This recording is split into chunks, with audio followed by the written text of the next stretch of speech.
Halo semuanya, selamat datang kembali di channel Pert Indonesia. Di video kali ini gue mau ngebahas apakah fresh graduate ini bisa dapat kerja secara remote dari overseas company ya. Karena sebenarnya jawaban singkatnya ya bisa gitu ya. Cuman gue di sini mau ngasih penjelasan sedikit dan berbagai alasan kenapa jawabannya itu bisa gitu ya. Alasan yang pertama tentu saja karena permintaan untuk pekerja remote ini semakin meningkat. Semakin banyak perusahaan yang beralih ke model kerja remote atau hybrid. Hal ini tentu saja akan membuka peluang bagi para fresh graduate untuk mendapatkan pekerjaan secara remote. Sebenarnya hal ini bisa terlihat dengan gampang ya. Jadi banyak banget nih sekarang nih platform yang menyediakan kerjaan secara remote yang sebelumnya udah gue pernah bahas di channel ini. Termasuk juga lowongan kerja dari Pert yang linknya udah gue taruh di kolom deskripsi di bawah. Alasan kedua adalah fresh graduate yang saat ini itu sudah memiliki skill-skill yang dibutuhkan untuk bekerja remote. Fresh graduate yang zaman-zaman sekarang ini itu pada umumnya sekarang memiliki skill-skill yang sifatnya itu digital gitu ya, yang sebenarnya dibutuhkan gitu loh untuk pekerjaan secara remote gitu ya. Karena fresh graduate sekarang ini udah ngerti tuh gimana cara berkomunikasi dengan online, kemudian juga bagaimana memanage waktu gitu ya, dan juga bagaimana terkait dengan penggunaan teknologinya. Hal ini tentu saja nggak lepas dari perubahan mekanisme dan metode pembelajaran di kampus-kampus gitu ya, yang sudah menambahkan tools-tools teknologi saat kuliah gitu ya. Jadi mahasiswa ini sudah lumayan familiar lah dengan tools-tools atau aplikasi-aplikasi gitu ya, atau software yang terkait teknologi-teknologi terkini. Nah, terus gue mau menjabarkan sedikit keuntungan apa saja yang bisa didapatkan kalian kalau misalnya sebagai seorang fresh graduate jika kalian memilih kerja secara remote. Yang pertama, fleksibilitas. Ini yang nggak akan gue pernah bosen untuk menyampaikannya, karena seorang fresh graduate nanti kalau misalnya kalian kerja gitu ya, dan kalian kerja secara remote, ini ya pasti fleksibel ya, karena kan bisa kerja dari mana aja dan kapan aja. Hal ini memungkinkan para fresh graduate ya, buat kalian yang masih fresh graduate, untuk menyeimbangkan antara kerjaan dan personal gitu ya. Jadi work life balance ini oke lah gitu. Terus yang kedua adalah hemat biaya. Jadi hemat biaya ini juga gue udah merasakan sendiri ya, karena kan kita nggak perlu biaya transportasi, udah gitu juga nggak perlu biaya-biaya lain yang mengiringi kita pada saat kita kerja secara offline gitu ya. Jadi ini lumayan sangat-sangat berhemat lah. Jadi buat kalian yang nggak mau boros-boros banget, mungkin kerja remote adalah salah satu opsi terbaik yang bisa kalian pilih. Kemudian keuntungan selanjutnya kalau misalnya kalian kerja secara remote ya, buat para fresh graduate nih, adalah peluang untuk bekerja di perusahaan global. Gue di sini lebih ke arah kalau kalian seorang fresh graduate itu sebenarnya nggak terbatas pada perusahaan yang ada di negaranya doang gitu ya, atau hanya di kotanya doang gitu ya. Karena sebenarnya seorang fresh graduate juga bisa ngelamar di kerjaan-kerjaan yang memang ada di perusahaan global gitu ya, ada di US gitu, dengan bekerja secara remote. Tapi di sini gue juga mau kasih tambahan keterangan gitu ya, bahwa fresh graduate yang gue bilang dari tadi ini sebenarnya bukan fresh graduate yang sembarang fresh graduate gitu ya. Karena kan ya fresh graduate zaman sekarang nih mungkin diasumsikan nggak punya pengalaman gitu ya. Tapi gue lihat kayaknya di aktivitas perkuliahan, terus juga di berbagai aktivitas-aktivitas lain gitu ya, kalian tuh pada dasarnya sudah bisa mulai mengasah kemampuan-kemampuan kalian. Kalau misalnya kalian suka dengan video editing, maka kalian bisa eksplorasi dengan skill-skill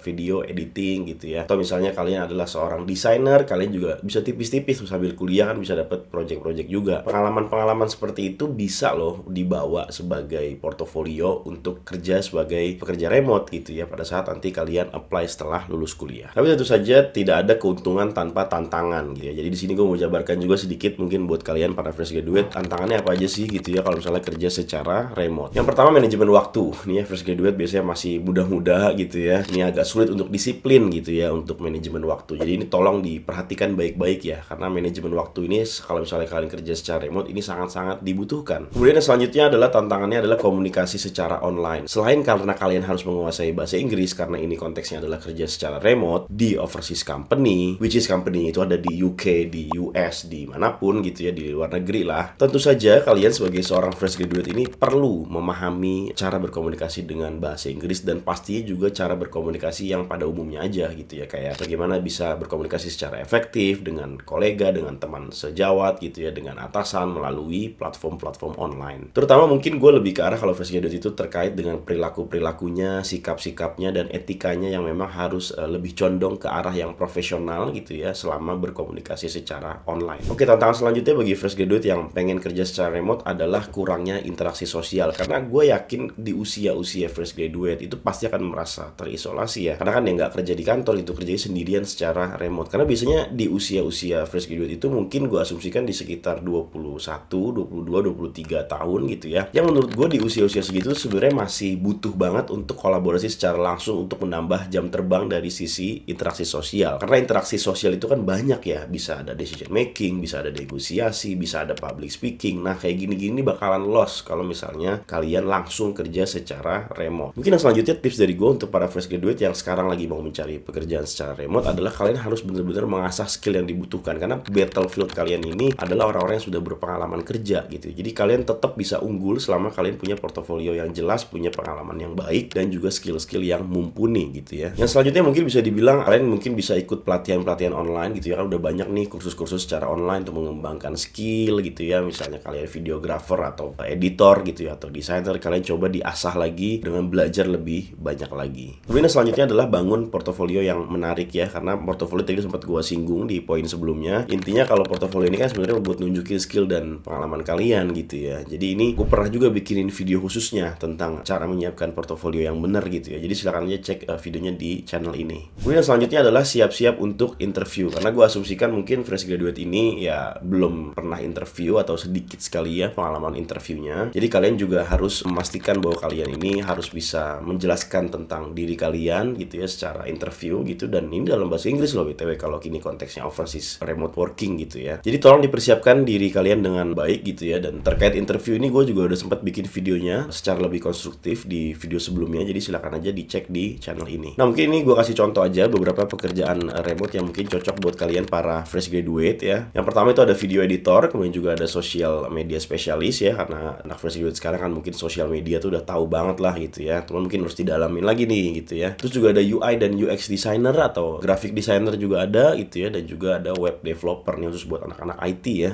Jadi kesimpulannya menurut gue fresh graduate memiliki peluang yang sama sebenarnya dengan orang-orang yang sudah berpengalaman untuk bisa dapetin kerja secara remote di overseas company dengan persiapan yang matang gitu ya, yang tadi gue udah sampaikan, dan skillnya juga harus di atas rata-rata. Jadi mungkin dia harus dinaikin level skill kalian ya, diperdalam lagi, dan kalian harus lebih unggul daripada teman-teman seumuran kalian. Dan kalau kalian sudah melakukan itu, menurut gue sih fresh graduate harusnya bisa lah diadu gitu ya sama orang-orang yang sudah berpengalaman. Dan ini kan konteksnya kerja secara remote di overseas company, jadi pastikan kalian sudah memenuhi skill-skill yang memang secara teknis dibutuhkan di beberapa posisi-posisi tertentu gitu ya. Karena kalau posisi tertentu membutuhkan skill tertentu, kayak video editor ya harus bisa ngedit gitu kan. Jadi mungkin ya kalian sebagai fresh graduate tetap up to date aja dengan berbagai tren terbaru dalam konteks kerja remote seperti ini. Gue sempat bikin videonya tentang berbagai platform yang bisa kalian coba untuk apply kerja secara remote, dan disitu juga ada berbagai informasi terkait beberapa website yang memang menyediakan informasi-informasi terkait kerja remote, nggak cuma kerjaannya doang gitu ya. Dan kalau misalnya kalian sekarang posisinya fresh graduate dan saat ini sudah siap gitu ya untuk apply kerjaan-kerjaan secara remote, dan ini di overseas company, kalian cek aja link yang ada di kolom deskripsi di bawah, karena di situ ada banyak banget lowongan dari Paired Recruiting Indonesia yang menyediakan berbagai lowongan-lowongan kerja secara remote di overseas company. Ada di Amerika gitu ya, ada di Eropa, jadi silahkan aja dicek ya. Oke, mungkin itu aja untuk video gue kali ini. Jangan lupa di like video ini apabila kalian menyukainya. Jangan lupa juga di subscribe buat kalian yang pengen nonton video-video kayak gini lagi selanjutnya. Jangan lupa diaktifkan bell notification supaya kalian gak ketinggalan saat ada video baru di upload. Silahkan juga tuliskan di kolom komentar di bawah kira-kira apa yang mau kalian bahas lagi di kedepannya gitu ya. Mungkin itu aja. Terima kasih sudah menonton video ini. Gua Billy Dolmen, dan sampai bertemu lagi di video selanjutnya.